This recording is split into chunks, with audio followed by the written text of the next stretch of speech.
Hey everybody, welcome back to Soccer Wise. David Goss and Tommy Scoops back with you. Just the two-man show here today. We don't got the full crew of people we've worked with over the last 20 years, all in the house as we did last time. If you missed it, you can go back and listen to our show from Thursday. We had Andrew Wiebe and Matt Doyle on with us for the live transfer window, in which nothing actually happened while we were on, which actually made it really fun. It ended up being just a full mid-season recap, transfer window conversation. We talked a bit about MLS's future and where they stand in terms of the global market. So I'd highly recommend, if you haven't, go back and listen to that show. But Tom, just the two of us for this one. Yeah, back to our regularly scheduled programming. That will become irregular again moving forward, just because there's a billion things going on all the time. It was so much fun to do that with Doyle and Wiebe, and I always, feel bad for taking up people's times when it's not something you have to Wiebe's dude, there's literally nothing else I'd rather be doing between whatever, noon and 2 p.m. that day. He's like, I got nothing else to do. I can talk for hours. So that's always fun. And then Doyle skipping the gym. I love to give Doyle a reason to skip the gym. Yeah, we didn't plan on having Doyle because we had already had him on the kickback committee last week, and I don't like to overtax people's time. And then he was literally watching the show in the comments, telling us what to talk about. Side texting us. It's like, bro, if you're gonna challenge us, step up to the plate. Don't stand on the sideline heckling us at Rucker Park. Roll the ball out there. I said, I was like, do you want to join? He goes, I'm going to the gym. I was like, oh yeah, are you? And then I came back from the phone call and he was there. I was like, oh, you look like you're wearing athletic clothes. I had put the link in the chat and he said that, and I was like, okay, he's not coming on. And then he just came on without me even knowing that it was happening. So you never know where a wild Doyle will pop up. But if you're coy enough about it, you can catch him in a Pokeball and get a really good show out of all of it. Doyle killed it last week. It was really, really fun. We did our happy hour with Ike Opara, who is now the interim head coach of SKC too. But we talked about North Carolina. We talked about his career. We talked about a lot of different stuff on Thursday with him, Claudia Pagan, and Susanna Fuller. So I'd highly recommend going and checking out that show if you're looking for a little bit more coverage and a little bit more to listen to. And myself and Susanna will be back on the kickback committee tomorrow coming up. And we've got big news this week. We are launching our World Cup newsletter because we're in the end game now, as I think Garth Lagerwey properly said, or something else about games, which I never understood. So I tried to reuse it and I didn't do it very well. But we are really, really excited to get that rolling. So that is going to be coming out, and then we're going to be doing it every single week going forward. How to get tickets, where to go, what's going on with the teams and everything else. I have been doing research about a lot of national teams, and I am hyped to learn a lot about countries I don't know a lot about. It is my favorite activity, and I like to learn about places in general. So we've got our 50 states of soccer. Last week, as I said, was North Carolina. This week is Idaho. Let that settle in. And you're all thinking to yourselves, okay, what are we going to talk about? So one, they just announced a USL team in Boise. Two, there's a huge Basque population in Boise. So Athletic Bilbao had played a friendly there over the last 10 years or so. And there are multiple NWSL best 11 players who are from there. Blake Bodley is from there, Portland Timbers legend. And I was unaware of this one, but Joe Cannon technically is from Idaho. I think he grew up in Idaho and California. I don't know if that's a skiing thing. I don't know what that is. But he's across the two. And of course, Tom famously put down roots in Idaho last week, right? No, I did not cross over the border, but I did look on Zillow. You didn't make the 20-minute drive west so that you could claim it? I was thinking about it. It was same thing when I got to North Yellowstone, and we were at least another hour from going into Montana. I was just thinking to my wife, what if? Yeah. Just drove further away while we just did 2 hikes today and another thing. I tried the same thing, and it didn't work for me either. I am, this weekend, going on vacation in Tom's footsteps, and I'm going to South Dakota. So I'm flying into Rapid City, South Dakota, which is a place I had never heard of before, but now I'm aware of. And I'm going to the Badlands and I guess Mount Rushmore, and I don't know what else. So if you got any recommendations in that area, someone already sent me chisik, which is fried meat on a toothpick with saltines. Yeah. Sick. I'll try it. Yeah, don't question me. But if you have any other recommendations, please shoot them my way. You all will finish up Idaho without me at the end of this week. And then next week, we've got a good one on tap as we get ready to dive into the greatest states in the history of soccer. Before we move on, quick shout out to our own John Parker, Mazel Tov on his nuptials Congratulations, this weekend. JP.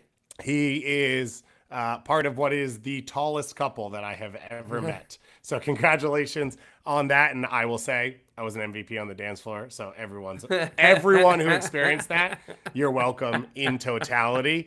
Let's move into our breaking news. So we had this show set. We have to talk Brenner still because Brenner happened after we finished our last episode.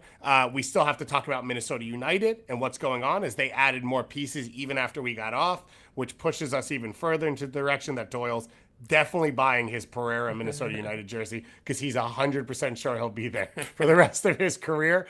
It was a wild weekend in MLS. All the top of the Shield lost to bad teams, but then Philadelphia put up a 4 spot, Nashville put up a 5 spot, and now we're back in all together, everyone on top of each other. And we've got a Leagues Cup semifinal coming up, which we care about a little bit. Yeah. Probably not as much as other semifinals that we'll care about. No. Less than the U.S. Open Cup semifinal, CONCACAF Champions Cup semifinal, but it's a semifinal. So we will talk about that as well. So there's a lot to discuss, but in typical Tommy fashion, he blows it up with a scoop right in the morning.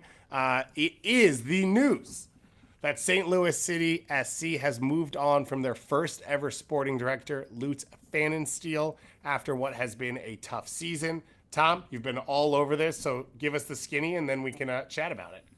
Yeah, this one, it wasn't necessarily a huge shock that it happened, just given the way the last 2 seasons have gone for St. Louis. The timing maybe a little bit. You thought, would he get until the end of the season? You know, if he already got through was obviously presiding over the summer transfer window. Everything I heard was that he had full autonomy, you know, going through the deadline a few days ago. So you figured that maybe he'd continue on until the end of the season. But I was told there have been no head coaching interviews yet. I don't know if that was indicative of this was further premeditated, or if that was just they wanted to go towards the end of the season before they started doing that. But at the end of it, this is in his 3rd season as CSO. He took over. They gave him a long runway, which I thought was one of the smarter things that this club has done in hiring a sporting director early and letting Lutz Pfannenstiel and the front office. Like, they had a 6-month stretch where they had, like, Roman Berkey, Joao Klaus, Edward Leuven. All of them were signed the summer before their first season, which not just in terms of continuity or in terms of let's figure out where we could loan them. Like, you're on the hook for those contracts starting, July 1st rather than January 1st. And that is, I thought, a smart thing that the ownership did and Lutz Pfannenstiel and this club did. We'll start with the good. They were the highest finish ever for an expansion season. They finished first in the Western Conference in 23. That was excellent. There was a lot of building blocks that looked really good, have continued to be really good, or have struggled with injuries. So there was a lot good, particularly in that first season. But obviously, gosh, the last 2 seasons have not gone to plan. Last year, they finished 12th with 37 points. That's a 1.09 point per game. This season, 14th place currently at a 0.8 point per game pace. And then they fired their first manager halfway through last season. Yep. The same one who brought them to that first place finish in their first year. Now, first in the Eastern Conference with the Philadelphia Union? And who is now first in the Supporters Shield race. That's it, yeah. With the Philadelphia Union in his first season Not after great. leaving the team. Makes things look even worse. There's a lot to unpack with this. And a lot of it we've kind of talked about a decent amount because it's been sort of simmering. It has been questioned over the last year of like what Lutz's place is with this team. What is he responsible for? What should the expectations be and where they stand? One of the things that was always tough about their expansion year is they finished on 56 points first in the West. San Diego are on 53 right now. So it was the standings were disproportionate. And then you will have heard many times if you listen to any of the content that we worked on that the underlying numbers said that they got a little bit fortunate that year and overperformed, which is great on the one hand, and you'd think you'd want to ride that out a little bit. And maybe year 2 is a little rocky. That's where the Bradley Carnell firing was bizarre, where it was a rocking of the boat internally that like wasn't forced externally. I think most people would have given them the luxury of a year saying, okay, it was great last year. It's not as good this year. It takes time to settle in. What does year 3 look like? And I think Lutz Pfannenstiel, in his position as sporting director, took on more pressure by taking away Bradley Carnell, because then it's 100% on the person above him, right? You can't blame Olaf Melberg for coming in later and not being good enough to fix the problems that existed. And the responsibility of hiring him falls on the sporting structure ahead of him. That obviously was a tire fire. They now sit with a interim head coach who will probably get an opportunity, but isn't a clear, obvious candidate that should be the coach. And it doesn't feel like another candidate has emerged, and the team now sits in a really weird place. Yeah, so there are people that they like, obviously, but again, there have been no formal interview or interview requests to my knowledge. And yeah, it was a parlay of multiple bad decisions ultimately. So first, like firing Bradley Carnell, that in and of itself, again, like you were just saying, like neither of us agreed with it at the time. At least give it to the end of the season, figure it out, and again, in hindsight, it's only gotten worse.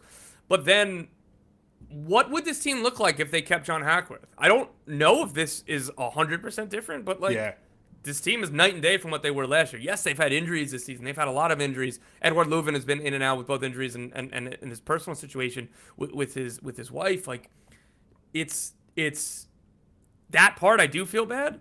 But I don't know, man. Like, there was a lot of similarities from this team last year. And, like, last summer, it was like, oh, man, if we just had Teutschert and Hartl for the whole season. I'm like, well, you have for the most part. And I don't know. So I'm still of the belief that John Hackworth would have had this team in a better spot. Would that have kept Lutz's job? Would this team be above the playoff line? I don't know. That's unfair to even, really say. It's unfair to say something definitively, but it's absolutely fair to ask the question. So it wasn't just what we thought was a bad decision to fire Bradley Carnell, but then a bad decision to not keep the interim manager and going off and hiring somebody else. Shout out to Chris Hutske, who just popped in here, one of our favorites, helps us out with so much across Discord, our depth charts, everything else, and is a huge St. Louis City fan, so it is a big day for him. And many of the fans, I know Ball Watching already did a live show coming out of this one. They do a great job covering St. Louis. We've been on their show. They've been on our show. So obviously we always recommend going and checking them out. It is a big question what it would have been if they kept Hackworth. And then one of the other sort of big storylines with this team is the bigger signings they've made have not all panned out. The question is, and we had this conversation around Colorado, is one, how big of signings are they actually in the context of MLS? Yes. So what should the expectation be on the hit rate? And then the other one is that a self-imposed limit from ownership? Is that a decision by the sporting and front office? And some of that goes back to the original quote from Lutz Pfannenstiel ahead of the expansion season, which said, we're not really on the hunt anymore for DPs. In my world, there are no designated players. We believe in DT. Designated team, 11 players make a difference, not one or two. It's a great line. It's a great quote. The team is the star. We all love it. Is it carrying water for ownership? That's like, hey, this isn't going to happen, and do not get pressure on us to do it. I think a lot of the conversation all of us have heard around it is the build of the stadium was the initial spend. Mm-hmm. And when they get over some of the payments that are more immediate for that, then the team will open up the checkbook a little more on players. But in that DT situation, you can't really miss a ton because you can't have weak spots. Joachim Nielsen has been a below par signing for them. And that was supposed to be a big piece of why they were going to be good, was because of the spine of this team. They've made mistakes in central midfield. They've had players come in that have gone out before even playing. And yet João Klaus has not been as healthy as you'd like. You mentioned, of course, the unfortunate situation for Leuven and how unavailable he's been. But it doesn't feel like there has been a group put together that can all fit to each other's strengths. And it hasn't been activated under a head coach to do so. And it does very much feel like a club similar to LAFC that is sporting director led and not head coach led. And if that's the case, then if the results are bad, the pressure will be on you. Exactly. Like, again, that's what it comes down to. Like, this is the cliche. It's a result-driven business, and the last 2 years have been bad. And again, with the context of the coaching decision and then the coaching being hired, that wasn't good enough. Yeah, but again, like I like while things have been very bad the last 2 years. The first season was a story. Like, that was a lot of fun for this team, and a lot of those signings did well. Obviously, João Klaus, Leuven, Leuven was kind of out of their control. I do know that, like, I'm sure a lot of other people from the club have been there too, but like I do know that like Lutz Pfannenstiel is being at the hospital with Leuven and Leuven's wife, which like I think that's a detail just to humanize some of these things. But yeah, it just hasn't been good enough, and now here we are, and St. Louis are going into their new era with club president Diego Giuliani said something to the effect of, hey, while we're thankful for everything that the previous regime has done, we need to move forward. And a line in one of his quotes was like, for the next 5 years. And like, that's just always a reminder, like, yeah, like this is about the medium to long term. That's what a sporting director is supposed to be looking at, even though, of course, again, the day-to-day results are going to dictate a lot of things. But the job in and of itself is a long-term, midterm thing. So let's see in which direction they're going to go next. And for me, Goss, like, there's a couple candidates that I want to start with and just dudes naming guys. Good. Before we get there, I do want to ask what you think a structure looks like, because Giuliani is more soccer-facing than a lot of presidents in MLS, and I'm just curious what people should be thinking about in terms of where Lutz ended up falling in and maybe some of the reason he got pushed out, and then what they're probably looking for, what we think they're looking for to move forward. Yeah, I mean, again, like, Giuliani is not, like, he's more in charge of, like, the business side of things rather than, like, the side. Like, and it does go different. Like, Paul Rick Smith is technically president of the Rapids. Yes. Obviously, he's doing soccer, like, CSO, too. Like, I think John Thornton in LAFC technically also has he is also the president, but he is, again, first and foremost sporting director. Garth Lagerwey in Atlanta, like, they are presidents, but they come from the sporting background. My understanding of this was that Giuliani is not supposed, like, it's still supposed to be Lutz's final call at the end, but when you go to, like, these clubs, like, at the end of the day, ownership signs off either literally, but also tacitly with, okay, this is your budget, right? Like, and again, and all head coaching stuff like that comes from the ownership as well. Like, I don't think it's a coincidence why Eric Quill got the Dallas job. I think that there was some influence there from ownership, but that's not to say that, like, in that situation, the sports director wasn't also on board. But, like, again, I can't say with 100% certainty, what exactly the workflow was there, other than that, like, Lutz Pfannenstiel was the CSO, and again, he's supposed to have decision-making power, and like you said before, it falls on him. Yeah. The other thing that's odd about this, before we move on to potential names, is the timing. He's your sporting director. So like you just said, final call on things like transfers is his responsibility. The transfer window closed 4 days ago. So, and they lost to Vancouver this weekend on the road. Vancouver is the second best team in the Western Conference. It's an away game in MLS. That doesn't feel like that can be a final straw moment. No. And if it is, then I don't know what the scale internally is. And if it's not, what has been the timeline that they've been waiting for? And that is really, really weird. And I think that's something everyone's struggling with from the outside. It, of course, is affected by the coaching search. Mm-hmm. But, like, if you weren't going to give him the opportunity to run the coaching search for the next coach, why was he running the last transfer window for you? Yeah, I know. It's a good question. But, like, there has to be, like, a separate. Like, would it be more disrespectful if they were like, hey, you're going to remain in charge to the end of the transfer window, but you're not allowed to do anything? Like, again, like, I understand your point, but it's, no, but for the team, why would you let him do anything if you don't trust him to run your team anymore? Well, the good news is that they didn't do so much. Yes. Like, the follow fall. And may be an even bigger problem. Well, the idea, what I was told, was that preserve maximum flexibility for the winter. So they did. I wonder why. I wonder why. So all of that, I think, is part of what's a little bit confusing. And I think this is the nature of what I just said about Bradley Carnell will now go up the chain. The pressure now will move up to president, GM, and to ownership, which is, okay, the ownership did a fantastic job to bring the club in. The stadium is top-notch, elite. They built an atmosphere that I think has connected to a lot of fans in a way that a lot of MLS expansion owners struggle with. They don't really get soccer. They don't really get their markets. They don't build the facility and the experience in a way that makes sense. They have done all of that right. They have not spent exorbitantly on the team. The academy has come along probably slower than everyone would have expected, considering it being St. Louis. Those are like the two real spending areas you get outside of the average salary of the team, which are all pretty similar across Major League Soccer. That saying that means the pressure will come if the results are not there, because you can convince fans you don't need to spend big and you don't need DPs if you're winning. That's fine. But you're not, and you can't really blame anyone else if you keep firing the people below you, and the pressure at some point and the eye will turn towards you. And now you can name dudes.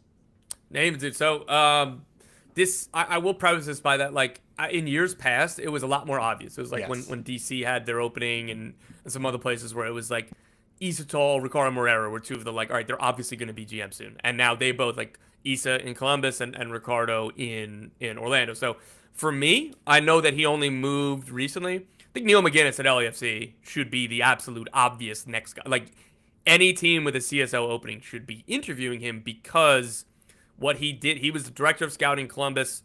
You know, there was a lot of good people working at that organization. So, like, I don't want to start going into, like, divvying up, oh, all the good things are because of one person. Anything that didn't work out was good. Like, all of them, the Tim Bezbachenko, now he's at the ownership group for Bournemouth. Wilfred Nancy is regarded as one of the best coaches in MLS. Issa Tall is now the GM there. Corey Ray went and worked for Montreal, and Neil McGinnis off to LAFC. Those are 5 people who have done really, really well and continue to do well. I think that all of them are great. I think Neil McGinnis should be at the top of any list for next, like, CSO.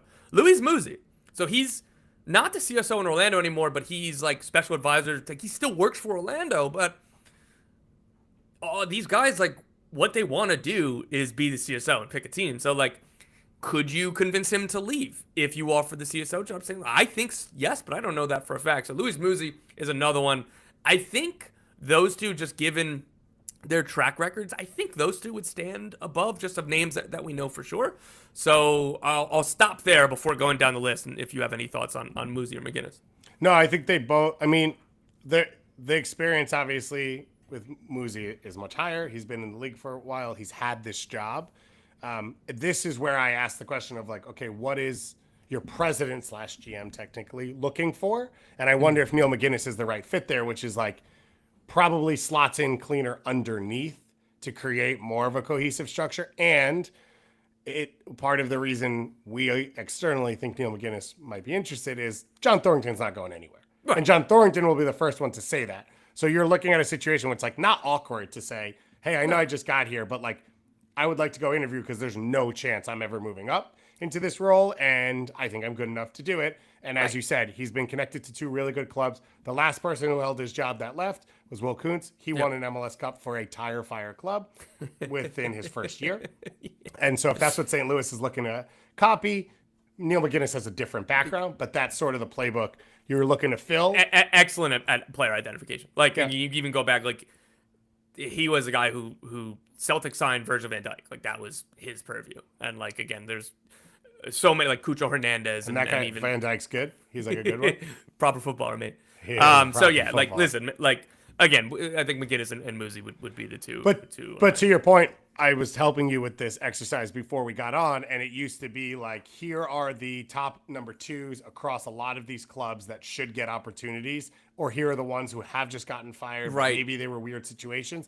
And part of this was there was a number of people who've gotten fired recently who are like borderline unemployable, which is very, very, I would say odd, but it's probably not, which is part of a bigger problem that we can deal with on a different episode.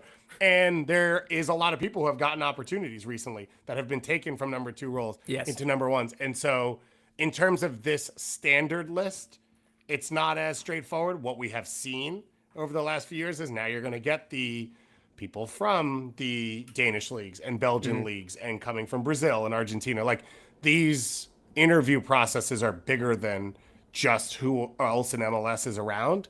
But you would, I think, like to see St. Louis try and lean into some MLS experience because for the most part, the roster has over-indexed, it feels like, on international players. Yeah, and so listen, like, I'm glad that you said that. I should have set it up that way. And, like, I'm not saying that this is binary, one is right and one is wrong. What I will say is there's a much higher hit rate on just go find your favorite number 2 in the league. Interview 5 of them and pick your favorite. Yeah. Look at what Chris Albright's done in Cincy. Yeah. That team was literally the worst ever team. Which, by the way, these are the examples, Cincy and Galaxy, for St. Louis fans to be like, how long? Like Chris making a joke in the chat of like, oh, 5-year play in 2030 should be great. Totally understandable. I get it. I'm about to go in a year where they're like, I'm going to be like, oh, Aaron Glenn scrapped to 4 wins. It's going to be better in 4 years. I get that. MLS, though, now we have proven you can flip fairly fast with the right people in place. Yeah, and like, look, Nashville hired Mike Jacobs. He was at Kansas City. That's been really, really good. And like, again, you can go on down the list just in recent memory. And just, again, it's mostly, it's not 100%, but the floor is higher there. Again, that doesn't mean going out of the league is bad. You look at Ernst Tanner is the best example of this. Charlotte are 4th, like Zoran Krenetta's there. Like, whatever you feel like, David Lee had experience in MLS like at a lower level before NYCFC made him a sporting director. Khalid El Ahmad, he came from Barnsley. Yes, he worked for City Football Group at NYCFC a little bit. But again, it doesn't, I'm not saying this as 100% to 0%, but it's like push comes to shove. I don't know exactly what I want to do. Find 5 interviews from around the league of guys who are respected and pick your favorite is usually a good way to go. So in that thread, a few other names that I like. Corey Ray just left Montreal. I don't know if that means he has another job lined up or if it was just a natural ending point. But Corey Ray, he came from that Columbus tree. Asher Mendelson with the Houston Dynamo. They've not been perfect this season, but what him and Pat Onstad have done at that club have been strong. Fran Taylor's been with the Colorado Rapids for a while. You know, Goss and I have talked about that we appreciate what that club has done under Porksmith and Fran Taylor with the constraints that they have.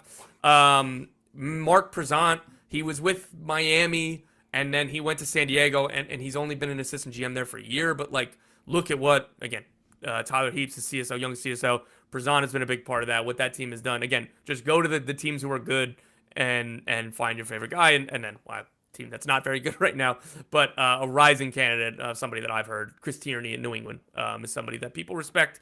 And I'd be surprised if that's a guy who played there for a long, long time. So I'd be surprised if he'd leave because he's in a good spot. But again, I think these are some of the names that come up. And then I'll say one last one. If you feel that this is the only way you could get this guy, if Jim Curtin says, I will come be your head coach as long as I have final decision-making CSO, I'll bring in my own GM. But at the end of the day, I've earned that I have this. If that's the only way you can sign Jim Curtin, the same way Chicago Fire, the only way they were going to get Greg Berhalter, I'd say to do it. As St. Louis looks down to Kansas City and says, could this system work best?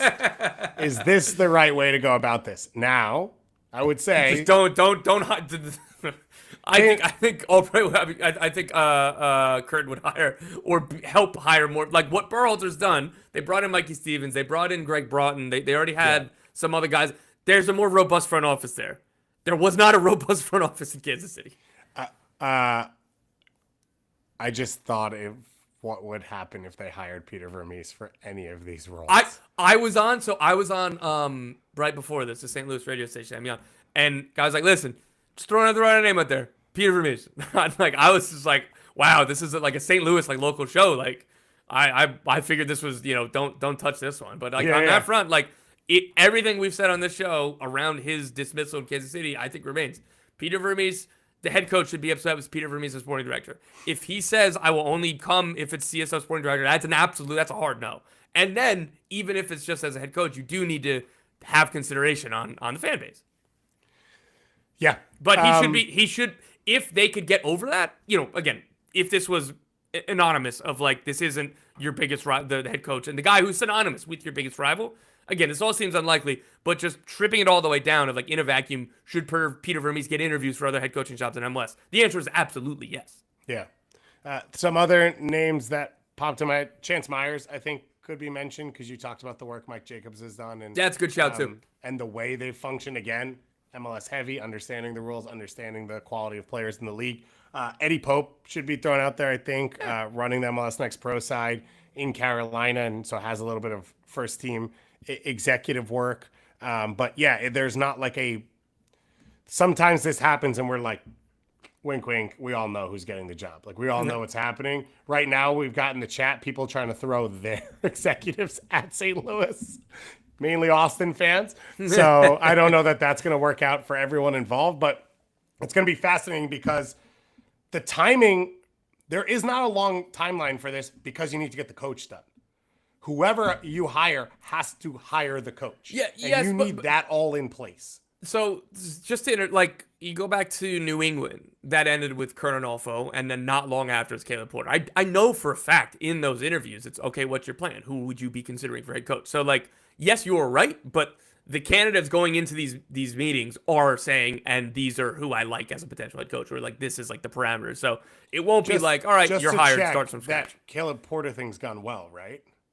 What if the other finalists who had their suggestions, like what I'm saying is that like these aren't like, all right, you got the job, now what are you gonna do for head coach? Good luck. No, like, for sure. They know. Right, but like you need the coach in place so you can help run a transfer window and so that you can have a full preseason, so that you can try and actually start the season in a correct place and not be behind the 8 ball for the third time in a row.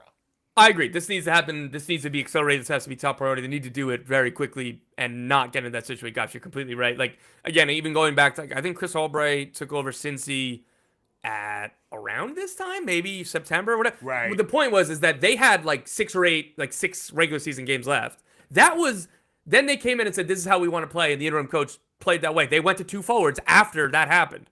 And then Brandon Vasquez was like, oh, this guy's pretty good. Right. And then the next season he had his breakout. So, like, this could be valuable time if they're able, again, even if it's a month. Like, maybe it doesn't mean anything for the games, but, like, you need to be ready to go day one of the offseason. I guess we could mention here that St. Louis went to Vancouver and lost 3-2 this weekend in a controversial fashion.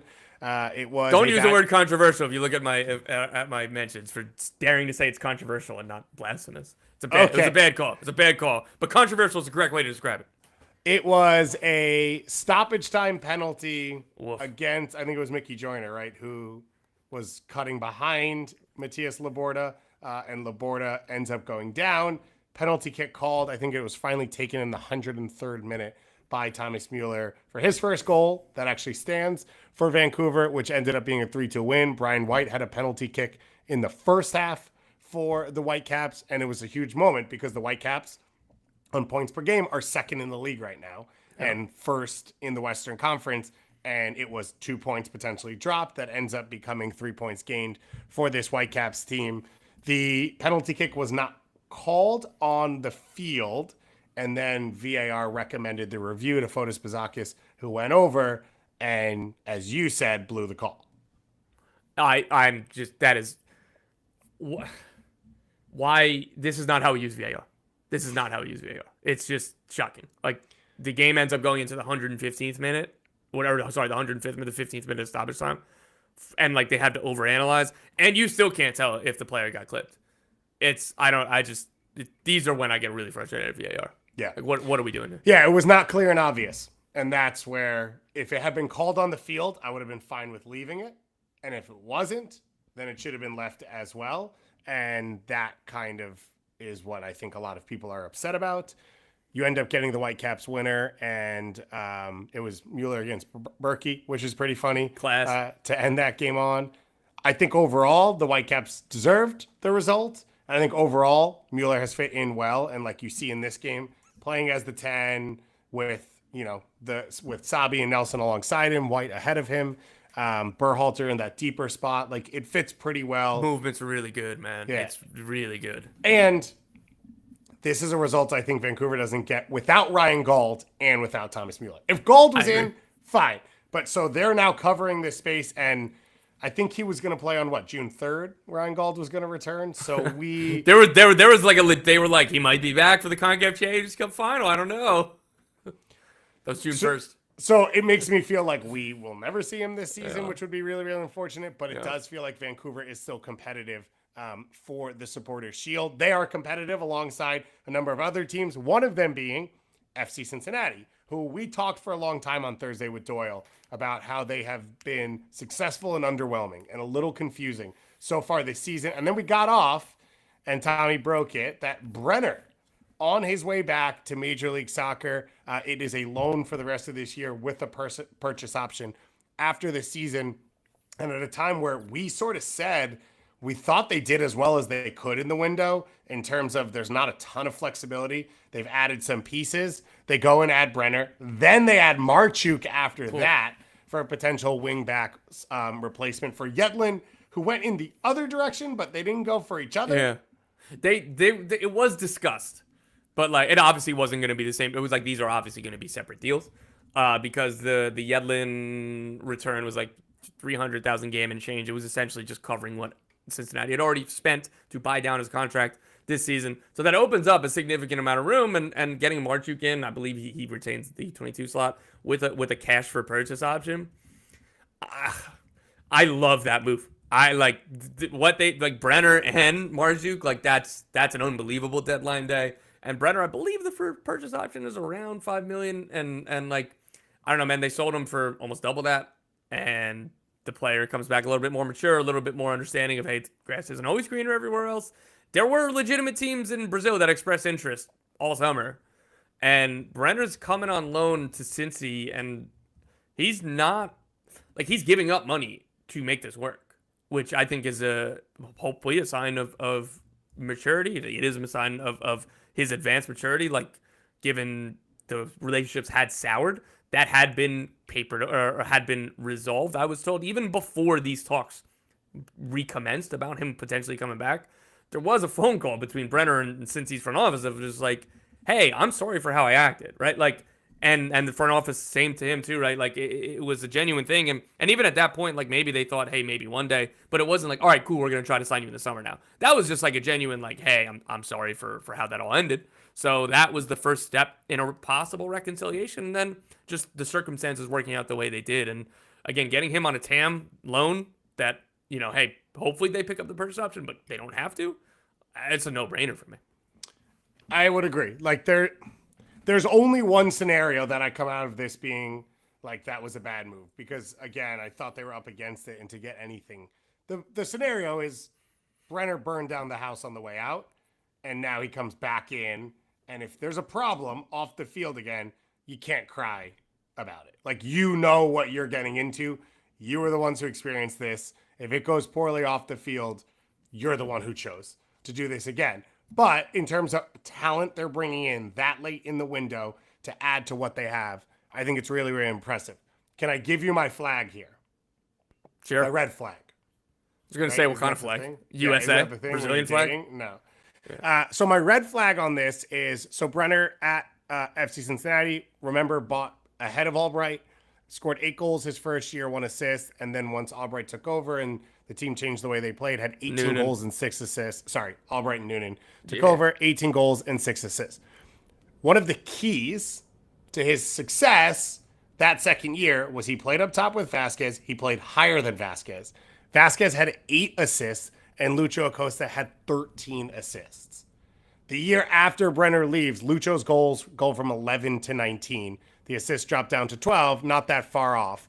My point being, the team was built to create chances for Brenner, and Denke has 1 assist so far this year, and I don't know what that relationship looks like. I think Evander will be fine. I think Orejano can fit, and like, more talent and seeing if it fits together is better than not, but I don't know that I love the connection for all of them. I think Brandon Vasquez did a lot of build-up work for Brenner that doesn't exist there right now.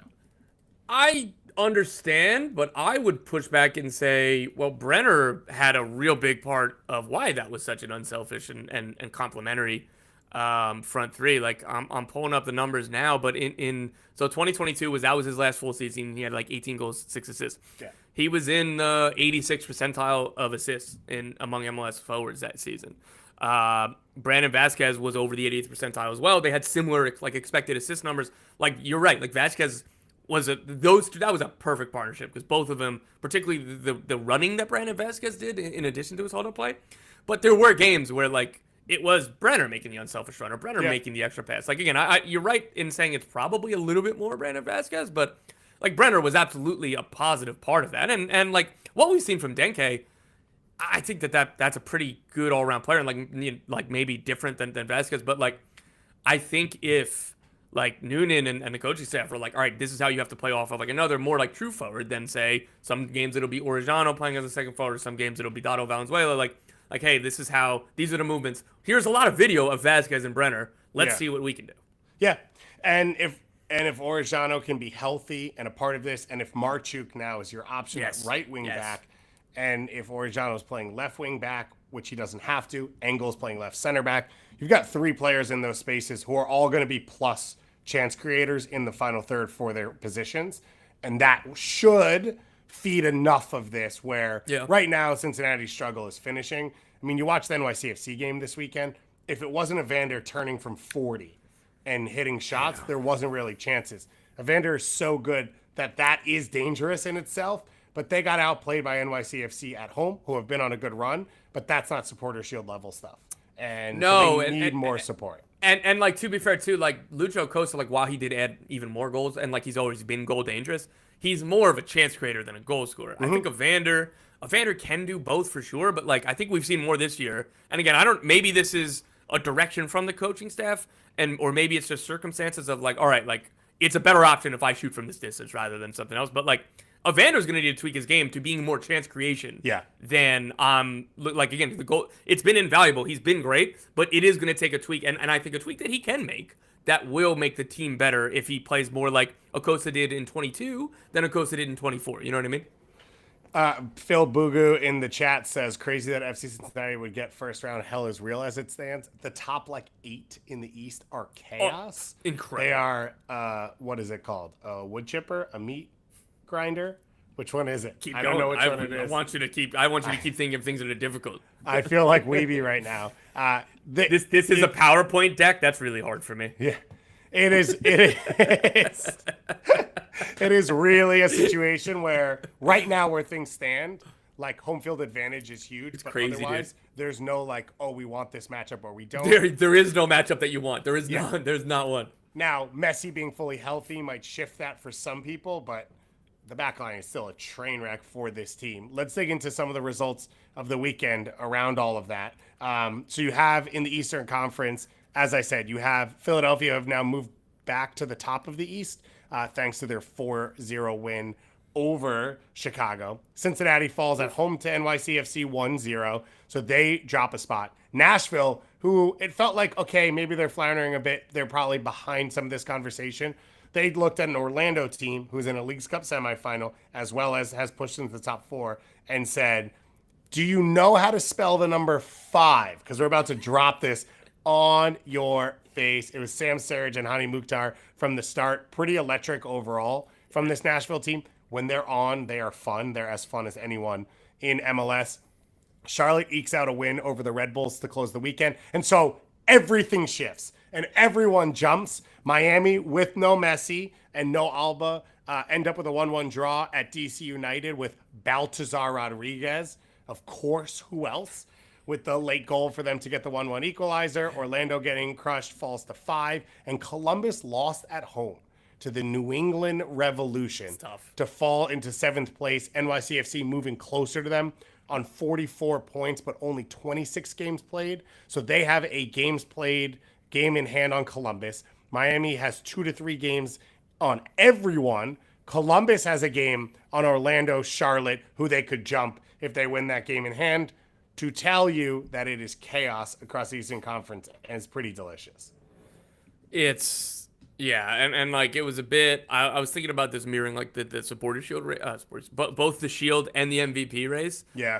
You look at the top 4 in the MVP race, for me, it's Dreyer 1, Messi 2, and then I had Evander as a top 3, and I think I dropped him slightly below because Ojeda has pushed up. So the top 4 in the Supporter Shield race this weekend, they all lost. And they didn't, all did drop the points, and they all didn't do much. And again, it mirrors the Supporter Shield race. Both of these races have the potential to be epic over the next 6 weeks, and I still think they're going to be. But this is how I want to talk about the weekend, except it's everybody but Philly and Nashville dropped points. San Diego drops points in the Western Conference at the top to Portland in a 0-0 draw, and as I said at the beginning. So St. Louis finished Minnesota did win. I'm sorry, I forgot to say them. Don't worry, we'll get there. St. Louis finished top of the West in their expansion year on 56 points, and San Diego on 28 games played are on 53. So they're going to crush that number. Yeah. No matter where they finish in the standings, it's going to be one of the best expansion seasons in MLS history, and Andres Dreyer right now is probably in first place in the MVP conversation. Minnesota got a really, really nice win, 3-1 against RSL. And then Vancouver, as we talked about, got the win. So they jumped up into 3rd place. Seattle smoked Kansas City to end the weekend of MLS action. Son Heung-min got his first goal. LAFC, though, only a 1-1 draw, so they sit behind. Now, on Minnesota, we talked about Joaquin Pereira, his future, where they stood, the Austrian international that they brought in, going into the end of the transfer window. They then made even more moves after that, and the connection with Pereira is to Turkey, which is one of the few leagues where the transfer window still is open.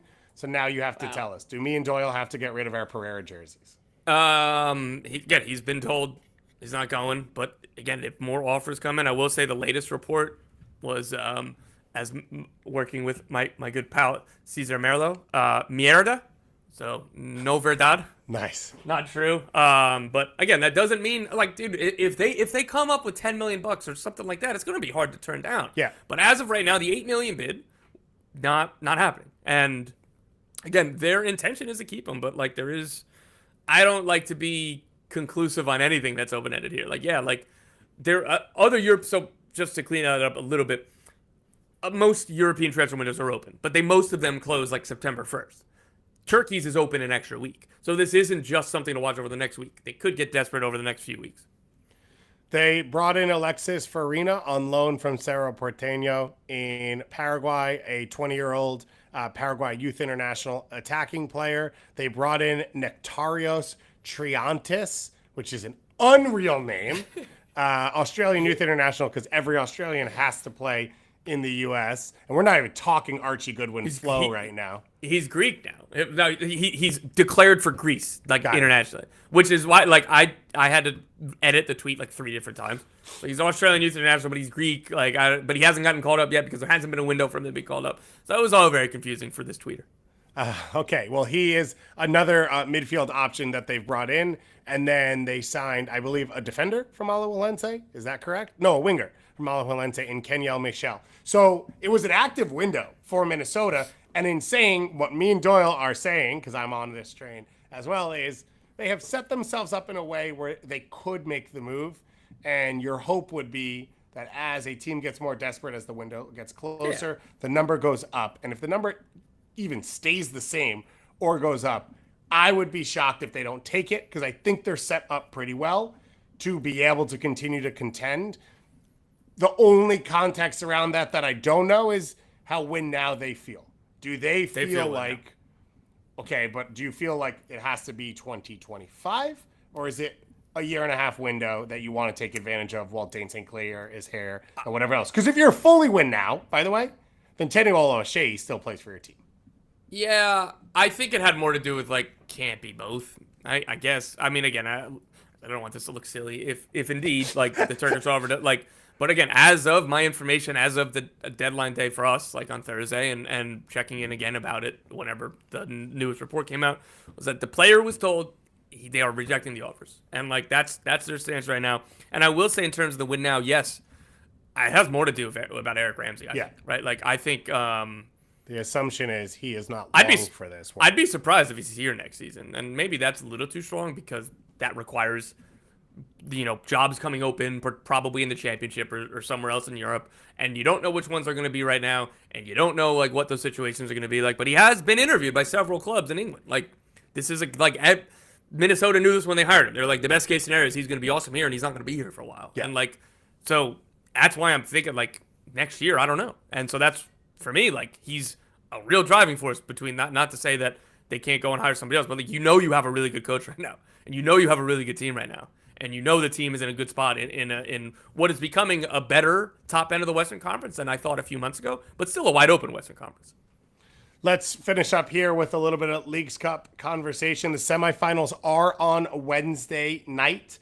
I am going away on Thursday, so I don't think we'll have reaction to this, but we will be back. You'll just be talking to your wife all your takes about it. Bro, I'm going to be posted up at a bar outside the Badlands in Idaho, being like, "Can you believe that Cesar Araujo is not the game changer that you thought he was going to be in a Leagues Cup semifinal?"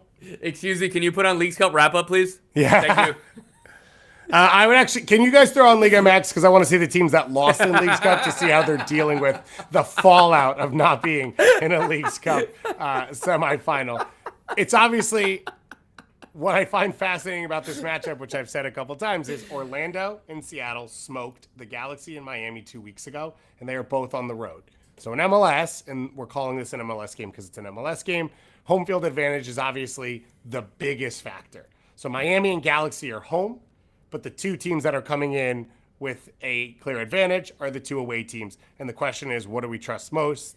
Who will be available on the Messi side of things, which is part of the conversation. But Messi has played in games that they have gotten smoked in against Orlando as well. So it's not the full conversation and who we believe in all of this. For Orlando, it was a pretty strong squad this weekend, but slightly rotated. Tyrese Spicer and Maureen both got starts. It seemed to cause their left side of the field to fall apart, and it was something that Nashville was able to take advantage of. And I'm not saying that as a knock fully to like their quality as players. I think part of that was two unfamiliar players amongst an unfamiliar group in a bad setting, and probably wasn't a decision Pareja would make again. Where do you fall in this Orlando-Miami matchup? Yeah, I mean, again, if Messi plays, it's obviously significantly different. You don't come here for that, breathtaking type of analysis, but that's the answer here. Like, it's Orlando are the favorites if he doesn't play for me. But if not, like, it's going to be a hell of a fun game. Either way, I do think. But again, this relies on Messi's availability and what that availability looks like. It seems like whenever, even if he's carrying an injury when he does play, feels like if he's on the field, maybe he's not 100%, but he's Messi, so it feels like he's 100% because he's so otherworldly. Yeah. But that's what it comes down to for me. Like, Orlando can absolutely go into Miami and win that game, and they're favorites if Messi doesn't play, but it's more of a toss-up if he does. I think DePaul made his debut in that Orlando game, but without Messi, and so it was a little bit different. I just think the thing for Orlando is this is actually the same thing we're going to say about Seattle. They're very clean and dangerous in transition, and Miami and the Galaxy are both teams that leave themselves exposed in transition. And so I don't think Miami and the Galaxy have any other way to win this game than be really great at what they do, where I think for Orlando and Seattle, they could control long stretches of possession, or they could sit in and hit on the counter. Mm-hmm. I think they could win both ways, and I trust that a little bit more. It's a little bold to pick both road teams. The history of Leagues Cup, just going back decades and decades, has always been a home-dominated thing because you have the DNA of the fans bleeding over into the DNA of the players in moments like this because it holds so much value to everyone. Yeah. I will say I think Orlando and Seattle face off in the final. I think Seattle hosts it. I think Seattle wins Leagues Cup. And I don't know that defines either of their seasons. Like, I think these two teams are too talented to not compete in MLS and walk away saying, like, if Orlando loses in the first round or Seattle loses in the first round of the playoffs and wins Leagues Cup, I don't know that they can argue it was a successful season. The Galaxy are the only team that, like, this thing could save the year for. Bro, if the Galaxy win the third place game, I know.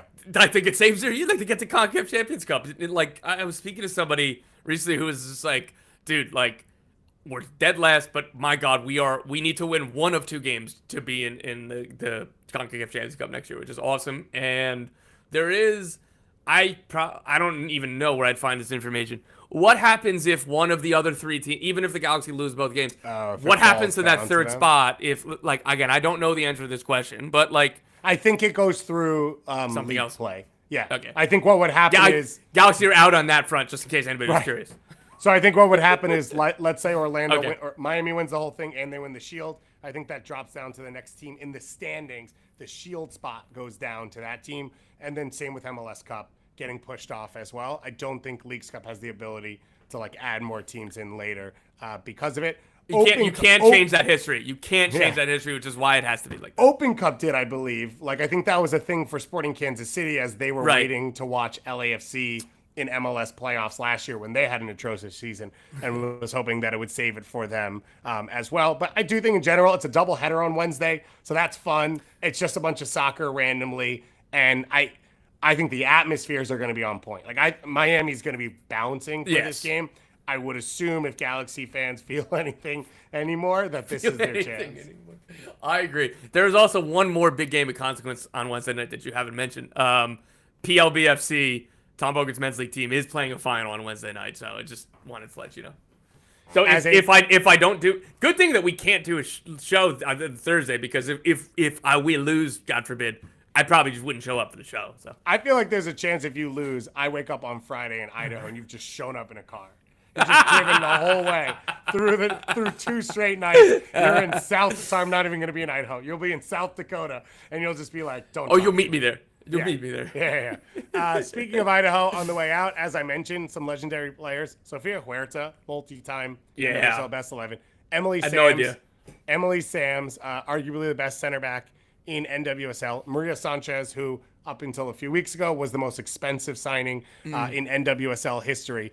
those three for a state like Idaho feel pretty locked in. Joe Cannon, as I mentioned, another big one as well. So a much more talented state of soccer than I would have expected. Our friend Connor would like for me to mention Brian Farber as well. Sandpoint, Idaho native, Oregon State Beaver, former Carolina Railhawk, but 142 goals for the San Diego Sockers in his indoor career and a little bit of time with the LA Blues.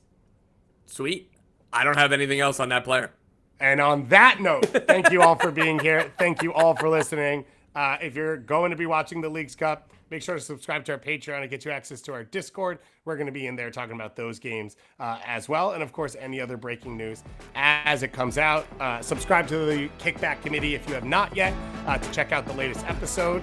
We are going to have a guest join us for the NWSL show on Wednesday.